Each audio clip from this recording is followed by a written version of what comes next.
Olá, você que acompanha o site Notícias Agrícolas. Seja bem-vindo a mais um acompanhamento de mercado. Vocês que acompanharam o site hoje ao longo do dia, viram que a gente trouxe aqui, tivemos um dia especial com os especialistas da Rabobank, né? Porque a Rabobank ontem trouxe um estudo sobre os mercados de commodities. Então a gente acabou convidando o banco para trazer essas análises aqui para o site. E agora a gente vai falar sobre o mercado de açúcar, de etanol, com Andy Duff, ele que é o estrategista global de açúcar da Rabobank. Andy, seja bem-vindo ao site Notícias Agrícolas. Muito obrigado, Erickson. É um prazer. Bom, Andy, hoje as bolsas, né, do lado dos Estados Unidos não estão funcionando, que é feriado, né, de Dia de Ação de Graças, mas isso não nos impede de analisar esse momento. A gente vê que o açúcar estava num patamar ali de 15 cents, né? Acabou recuando para um patamar de 14 cents. O que explica esse recuo do açúcar no mercado internacional? Eu acho que é natural. A primeira coisa para entender é que hoje em dia 15 centavos por libra-peso é um preço bem razoável, é um preço bom. Então, como chegamos nesse preço? Acho que tem talvez dois fatores principais. O mercado está olhando a possibilidade de ter uma laninha aqui no centro-sul e sul do país. Obviamente, o Brasil é o maior exportador de açúcar no mundo.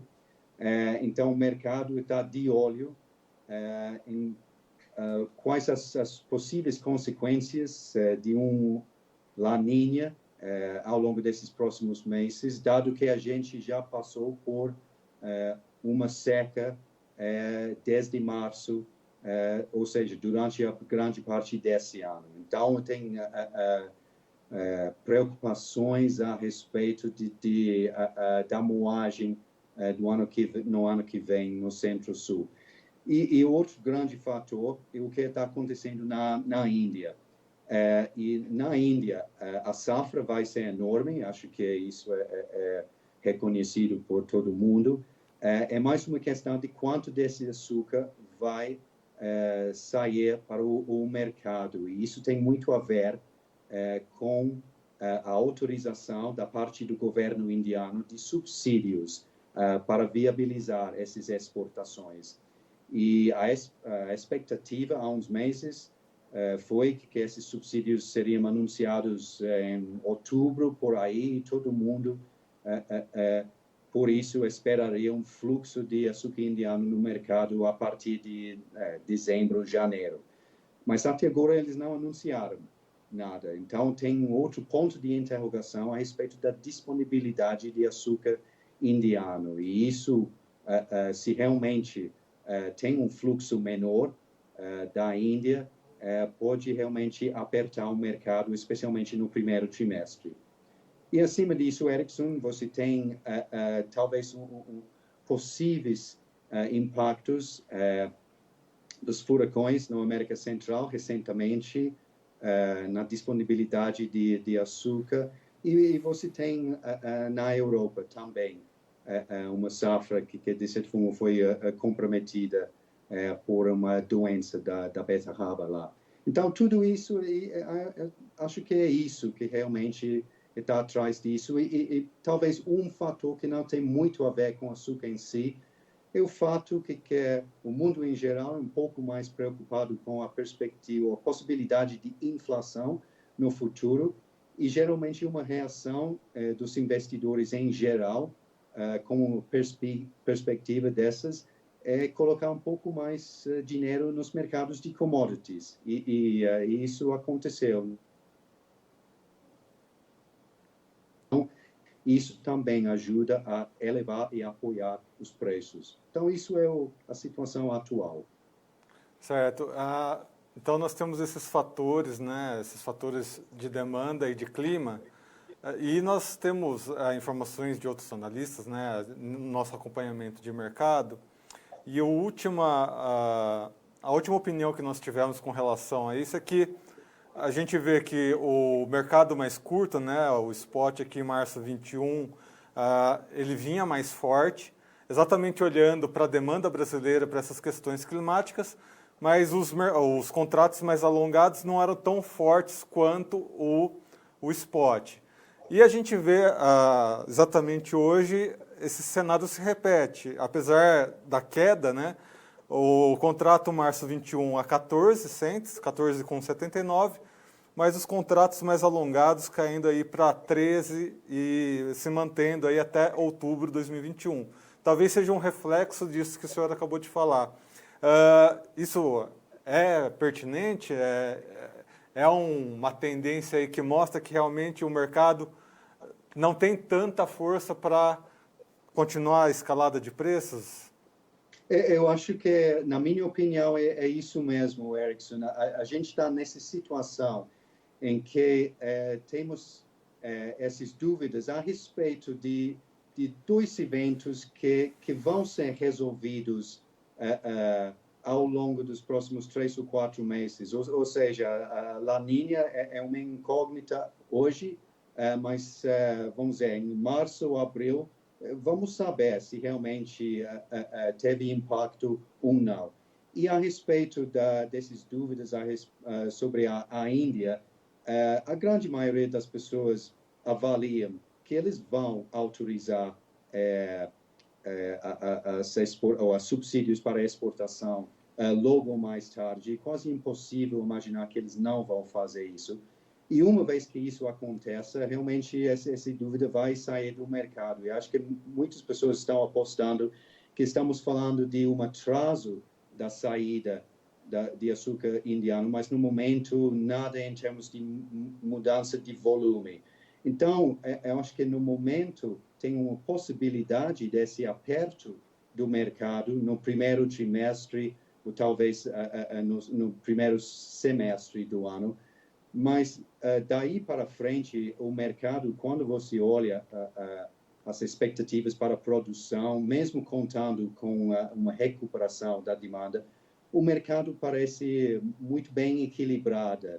E isso, com o dólar no nível que é hoje, acho que isso argumenta para um preço mundial muito mais na casa de 13, 13,5 centavos por libra-peso do que as atuais 15.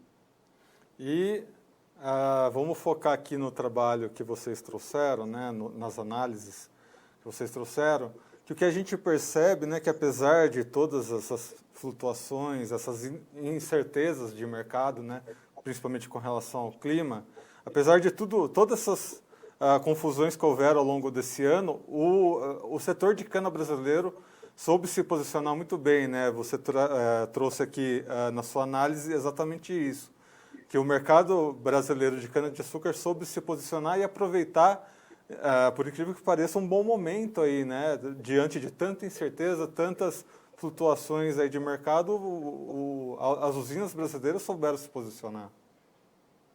Não, realmente, eu acho que o setor saiu muito bem. Quando você lembra a preocupação, a ansiedade naqueles meses de março e abril. Se lembra que em março a gente teve toda aquela confusão do preço de petróleo, que caiu brutalmente, e depois disso, 2 ou 3 semanas depois disso, realmente foi todas as medidas para combater o vírus e o consumo de combustível caiu. Então, realmente, nesses momentos, realmente foram momentos difíceis. Mas o setor, eu acho que isso é uma coisa que é sempre impressionante a respeito desse setor. É muito resiliente e muito flexível. Então, por exemplo, quando tudo isso começou, a gente conversou com nossos clientes e muitos dos clientes falaram para a gente, isso em abril, que eles tinham capacidade suficiente para estocar etanol até agosto ou setembro, ou seja, no curto prazo, mesmo com esses preços, os preços horríveis na época, eles não iam ser forçados a vender a esses preços. Então, eles conseguiram burlar o pior momento do mercado. E a gente tem que reconhecer aqui que São Pedro fez seu papel também, porque o clima estava extremamente seco. Então, o ritmo da safra foi acelerado, a qualidade da cana foi espetacular. Realmente, a melhor qualidade de cana desde 0708. Isso ajuda, porque com qualidade de cana alta, basicamente você precisa processar, industrializar menos cana para produzir 1 tonelada de açúcar. Então, ajuda a baixar os custos também. E a outra coisa, obviamente, é que mesmo que o preço inicialmente de açúcar caiu, daí começou a voltar, e o câmbio, dado que a gente sofreu aquela desvalorização forte, os mercados ofereceram combinações de preço em dólar junto com um câmbio muito enfraquecido. Então, preços em reais excelentes para as vendas dessa safra e fixações para a safra que vem. Então, esses são alguns dos elementos que realmente ajudaram para que essa safra acabou sendo muito melhor do que inicialmente esperado. E aí o senhor aborda um outro ponto aqui que é de extrema importância a gente olhar nesse momento de entre-safra no Brasil, que as usinas, né, elas deram uma parada nas questões de investimentos. Se por um lado a gente teve essa questão da TR muito boa, uma das melhores nos últimos tempos aí, a gente teve aí preços muito bons em reais na tonelada de açúcar, entre 1.400, 1.600, e houve ali uma pausa, né, na gestão principalmente das usinas, uma pausa de investimentos, exatamente nesse aguardo do que vai acontecer. Ou seja, há um grande potencial investidor dentro das usinas que pode acabar alavancando, alavancando o setor para o ano que vem ou até para a próxima safra, 2022. Há um potencial de investimento muito grande aí, o que traz boas perspectivas para esse mercado, não? Eu acho que se você olha, grosso modo, que essa safra já trouxe uma receita melhor do que a safra passada. E fazendo a matemática, obviamente, com base de todas essas projeções que a gente fez a respeito dos preços, tanto de açúcar quanto de combustíveis, mas a gente está imaginando que mesmo contando com uma moagem menor na safra que vem, porque os preços, em geral, a gente espera que eles vão subir levemente em comparação com os preços realizados para essa safra, a receita vai ficar mais ou menos igual, ou seja, mais um ano de receita boa. Isso, obviamente, é uma previsão preliminar, porque, como a gente discutiu no começo, ainda tem esses incertezas a respeito da La Niña, mas, no momento, acho que realmente, mesmo contando com uma queda de moagem, a receita, a perspectiva para a receita e para o preço com secana, as perspectivas são realmente boas. E trazendo agora um pouquinho sobre etanol, né? A gente vê que a competição do etanol foi bem acirrada ao longo desse ano, exatamente por esse crash no setor de petróleo, né? De combustíveis fósseis. Então a competitividade foi muito acirrada e historicamente a competitividade na entre-safra já era bem acirrada, né? Como é que vocês olham a competitividade nesse momento? Vai ser jogo duro aí para o mercado de etanol? Well, no momento, a gente já viu nas últimas semanas que o preço de etanol, a gente olha especialmente o preço de hidratado, o preço Esalq, ou seja, livre de impostos, subiu bastante ao longo das últimas semanas. Isso é é natural quando a safra está acabando e você está entrando na entre-safra.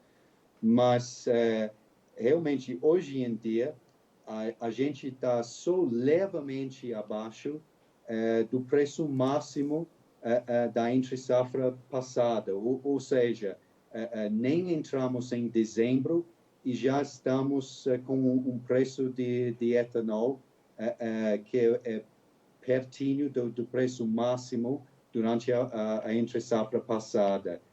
Então, isso para a gente está batendo naquele limite de 70% de competitividade no estado de São Paulo. É muito acima disso em muitos estados do país já. Então, acho que isso é também um sinal, que isso é o mercado fazendo o trabalho dele, no sentido que é para racionar os estoques, para que existe etanol disponível ao longo desse entre-safra, ou seja, até o final de março. Então, isso está sugerindo para a gente que os preços vão ficar firmes para etanol ao longo dessa entre-safra. Ou seja, a gente está olhando talvez para mais 4 meses de preços bem firmes, sim. E aí, trazendo aqui um último dado sobre consumo e demanda, o USDA está projetando aí um aumento, né, tanto na produção quanto no consumo, ou seja, as perspectivas de haver uma quebra de consumo ou demanda, que foi o que a gente viu esse ano, aparentemente, para o ano que vem, tende a se normalizar, né? De acordo com a projeção do USDA, a gente vê aí um cenário não relativamente mais tranquilo e mais positivo para o setor. Estamos falando de açúcar, é? De açúcar. Isso mesmo. Não, acho que é isso que a gente está vislumbrando também, porque como a gente estava falando há uns minutos, que no momento temos esse vamos dizer, momento que pode ser visto como um momento de estresse no mercado, essas dúvidas, especialmente sobre disponibilidade de açúcar indiano e ponto de interrogação a respeito da La Niña e o seu impacto aqui no Brasil. Mas olhando mais para frente, o mercado parece bem equilibrado em termos de oferta e demanda. E de novo, isso acho que nada mais do que o mercado fazendo o seu trabalho, que os preços subiram, isso começando mais cedo esse ano, mas já sinalizando que quando você bate níveis de 10 e 11 centavos, realmente isso é pouco lucrativo. Ninguém consegue realmente ganhar bem com preços nesse nível. Então, a oferta acabou sendo impactada e o mercado reage. E agora, obviamente, a gente contou ao longo desses meses com um choque ao consumo, que é uma coisa inédita. Consumo é geralmente uma coisa muito, muito mais previsível e estável. Esse ano tem sido totalmente fora da curva nesse sentido, que até o impacto do coronavírus sobre o consumo trouxe mais uma incerteza nova ao mercado. Mas acho que com a recuperação de atividade, recuperação de economia, a gente está imaginando que é o pouco que a gente perdeu a respeito de consumo global, e isso vai voltar, e esses preços melhores vão trazer a produção de volta. E vamos citar um país como Tailândia, por exemplo, que está sofrendo esse ano, segundo ano em sequência, de produção altamente impactado por seca, por perda de área. Eles, hoje em dia, estão recebendo ofertas realmente preços excelentes para açúcar ser produzido no ano que vem. Com certeza, a Tailândia vai voltar, começando na safra nova no ano que vem, ou seja, novembro do ano que vem. Então, isso é o mercado, de novo, fazendo o que o mercado faz. Quando você tem falta, o preço sobe e incentiva a produção a subir. E a gente está observando isso acontecer. E aí, última pergunta aí, com relação exatamente ao mercado, é a nossa relação com os Estados Unidos, né? A gente viu ao longo desse ano um toma lá da cá, né? Vai açúcar, vem etanol, que acabou também trazendo aí algumas questões de competitividade aqui dentro. Mas agora tem um novo presidente lá. Como é que deve ser essa relação, esse toma lá da cá, e a competitividade entre os dois países dentro, tanto do açúcar quanto do etanol?